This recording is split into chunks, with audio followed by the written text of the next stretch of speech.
Olá, estamos aqui mais uma vez para o nosso estudo em grupo das obras de André Luiz, que foram psicografadas por Chico Xavier. Estamos estudando Os Mensageiros e hoje é o capítulo 34, Oficina de Nosso Lar. Entre 18 e 19 horas, atingimos uma casa singela de bairro modesto. No longo percurso, através de ruas movimentadas, surpreendia-me sobremaneira por se me deparar em quadros totalmente novos. Identificava agora a presença de muitos desencarnados de ordem inferior, seguindo os passos de transeuntes vários, ou colados a eles em abraço singular. Muitos dependuravam-se a veículos, contemplavam nos outros das sacadas distantes. Alguns, em grupos, vagavam pelas ruas, formando verdadeiras nuvens escuras, que houvessem baixado repentinamente ao solo. Assustei-me, não havia notado tais ocorrências nas excursões anteriores ao círculo carnal. Aniceto, porém, explicou que não fora vão o auxílio recebido para a intensificação do poder visual. Estávamos em tarefa de observação ativa, com vistas ao aprendizado. Está explicado.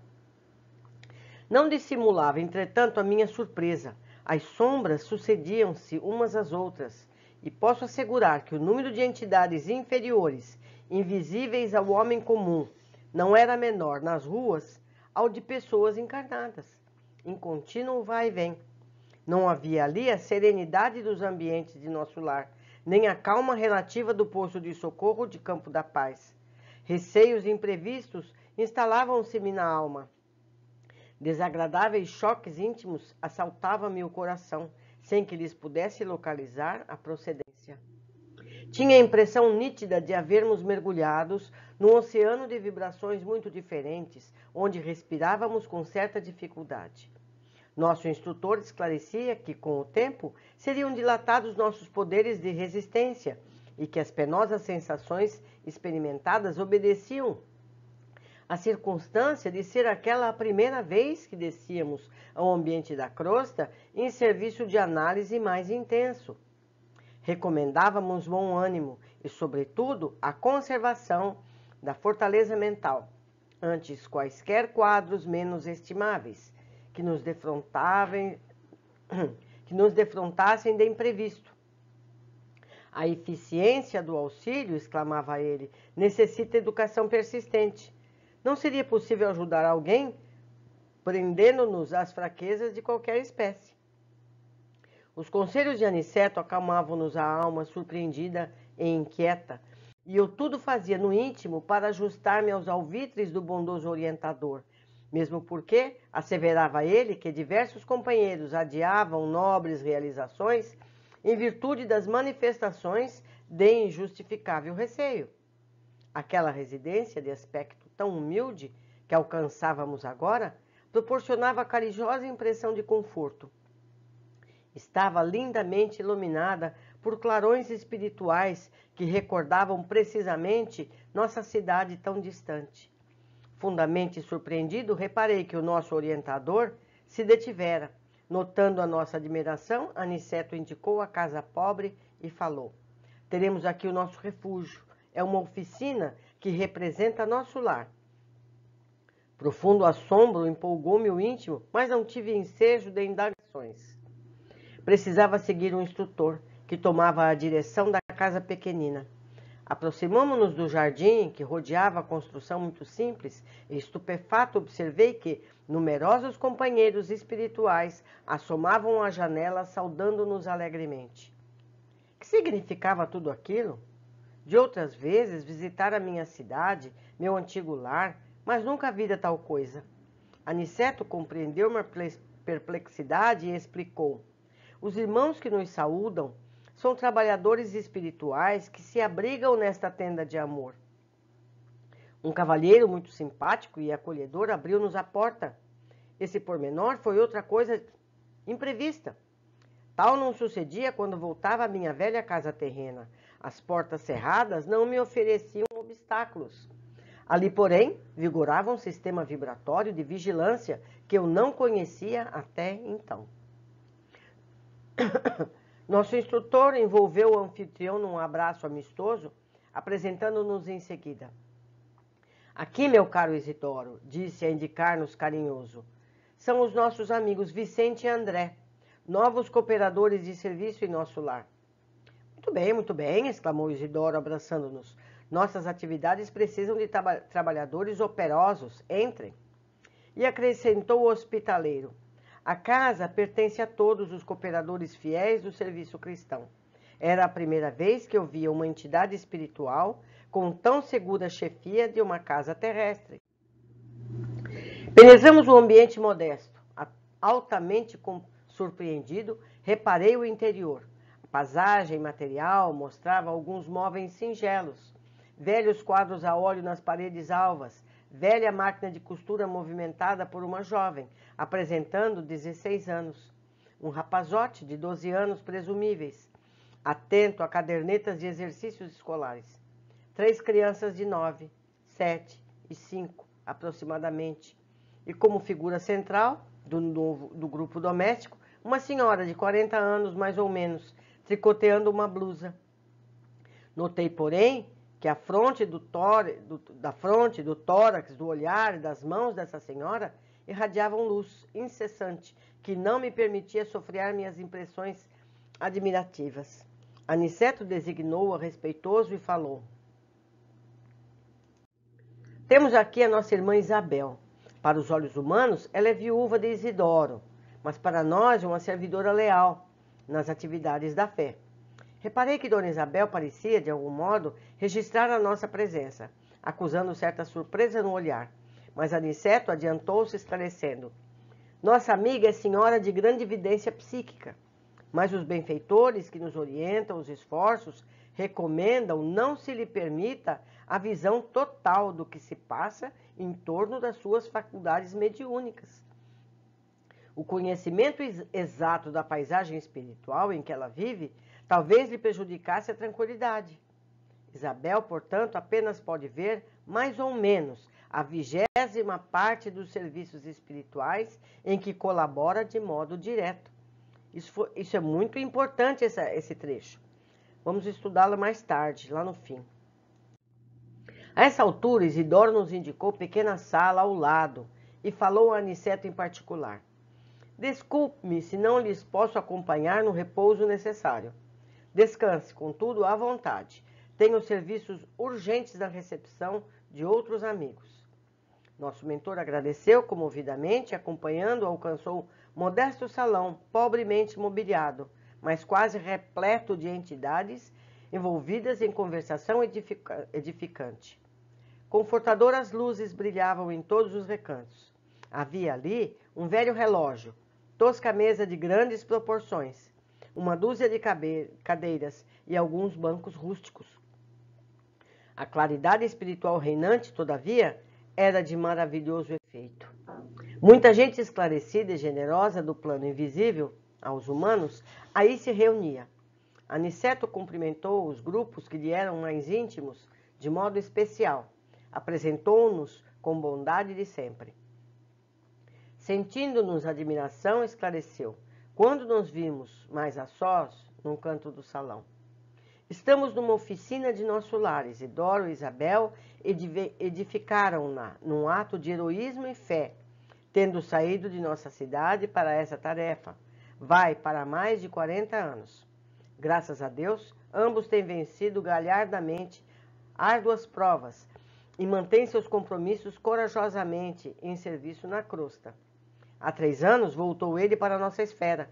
Contudo, graças ao altruísmo da esposa e aos vínculos de amor espiritual que conservam acima de todas as expressões físicas, continuam estreitamente ligados, como no primeiro dia do reencontro na existência material. Ai, que lindo!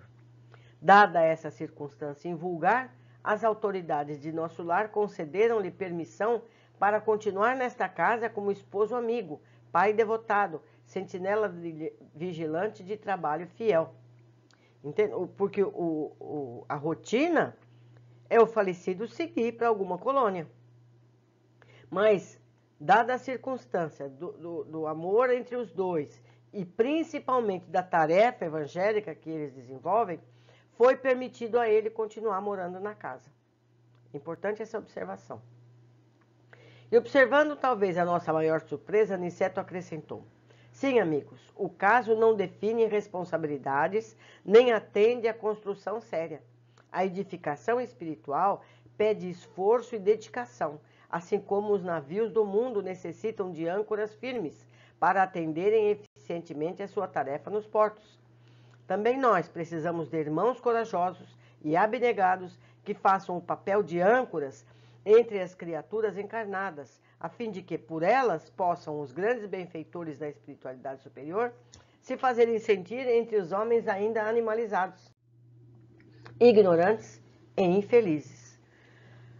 Olha, foram muitas as coisas que esse capítulo nos deu. Eu não sei se você é capaz de trazer à tona tanta coisa. Mais uma vez eu peço a vocês que observem tudo que eu deixei passar e comentem aí na área de comentários, seja no YouTube, seja no Facebook. Vamos lá. André surpreendeu-se quando passou a ver que espíritos que vagavam pelas ruas se uniam às pessoas encarnadas, lembrando que ele passou por um processo magnético para ampliar a visão. Concluímos que, mesmo para os médiuns, nem sempre é possível ver tudo que há realmente. Essa capacidade depende da capacidade espiritual de cada um e do processo em que eles se encontram. Eu conheci uma garota que ela, durante o carnaval, não saía à rua, porque as coisas que elas viam eram terríveis. Ela não saía de dentro de casa. Então, isso também é bom para a gente entender por onde a gente anda. Os encontros que a gente tem e nem percebe que tem. 2. André completa o número de entidades inferiores se equiparava ao número de encarnados que ele via nas ruas. Olha só. Relata ainda que sentia severos choques íntimos, pois as vibrações espirituais nas ruas eram intensas. Até mesmo a respiração se tornava mais difícil. Vemos então que as vibrações espirituais nas regiões em que todos nós vivemos é muito densa. E isso é resultado dos pensamentos que temos constantemente. Atraímos mais companhias espirituais e adensemos a atmosfera ao nosso redor. Então, a gente recebe essa influência densa, pesada, negativa. Com isso, a gente produz mais pensamentos dessa natureza e, com isso, a gente ajuda a alimentar ainda mais essa atmosfera. Nós precisamos cortar esse ciclo vicioso, procurando estar sempre com pensamentos positivos. Se você vai andando por uma rua, em vez de você observar o lixo na calçada, vamos observar as flores no jardim, as árvores bonitas. A gente escolhe o que optar para ver. Nós é que escolhemos. O instrutor recomenda que eles mantenham os pensamentos firmes e não se impressionem, pois é preciso estar forte para poder prestar auxílio onde for necessário. Muitos que poderiam ser úteis nas tarefas de socorro adiam o trabalho por receios infundados, porque não querem ter esses choques, não querem ver essas coisas. Pensamentos nobres ajudam a nos fortalecer. Então, se a gente quer ser um trabalhador eficiente, estando numa situação magnética dessa natureza, se a gente estiver em desdobramento a trabalho, seja o que for, a gente não pode se impressionar com as cenas que vamos ver. Imagine se um médico se impressionasse cada vez que entra numa área onde tem muitas pessoas feridas, doentes. Ele não pode se preocupar com isso. Ele tem que se preocupar com a tarefa de curar e fazer o melhor para aquelas pessoas. O mesmo somos todos nós. André e Vicente se surpreendem ao chegarem à humilde casa, iluminada com brilhos espirituais como os de nosso lar. Viram que das janelas espíritos amigos acenavam para eles. Aniceto explica que aquela residência aquela residência simples era um posto avançado de nosso lar. Então, assim como André observou pessoas nas sacadas, espíritos infelizes nas sacadas, nas ruas, também pode ver espíritos trabalhadores nesse pequeno núcleo avançado de nosso lar. Importante informação nos é dada quando André relata que uma porta espiritual foi aberta para que eles entrassem. E que o que não acontecia na casa da família de André, quando ele ia lá. Ali ele atravessava a porta física naturalmente, ou seja, os lares protegidos não dão passagem a ninguém que não esteja autorizado. Há uma porta espiritual. O mesmo se dá em todos os locais onde existem as orações sinceras, os templos, os centros espíritas, todos os lugares onde houver sinceridade espiritual para com o Criador, haverá proteção. Então, a pessoa que acha que uma porta, uma cortina que separe uma sala de passe, essa porta é inútil, essa porta é desnecessária, porque o que importa é a porta espiritual, é a porta magnética que foi construída graças ao merecimento, ao trabalho sério daquele local de oração. Isso é muito importante. Portanto, desde que tenhamos esse mecanismo, nada entrará em nossos locais de residência ou cultos. As portas físicas de nada adiantam para espíritos. As portas espirituais, sim. Estas dependem de cada um de nós. Aniceto fala sobre a mediunidade de Isabel. Ela tinha evidência, mas a espiritualidade mantinha controle do que ela poderia ou não ver. Concluímos que os médiuns devem ser prudentes com suas afirmativas, pois só tem parcial a ideia do que se passa. Vocês já imaginaram se a Isabel pudesse ver, na casa dela, do seu dia a dia, aquele entra e sai de espíritos, aqueles trabalhos constantes? Ela não teria tranquilidade para o trabalho da vida encarnada, cuidado com seus filhos, o alimento deles, as tarefas diárias e, ao mesmo tempo, a tarefa espiritual simultânea. Então, ela até percebe que tem alguma coisa acontecendo ali, mas ela não vê tudo. Isabel e Isidoro, família de poucos recursos, construíram um singelo centro espírita no salão anexo à residência pobre. Isidoro deixou o mundo físico, mas lhe foi permitido seguir com o trabalho espiritual junto da esposa. Eu achei isso muito interessante. É isso, meus amigos, terminamos mais um capítulo. Aguardo os comentários de vocês ansiosamente. Um grande abraço, até a próxima oportunidade.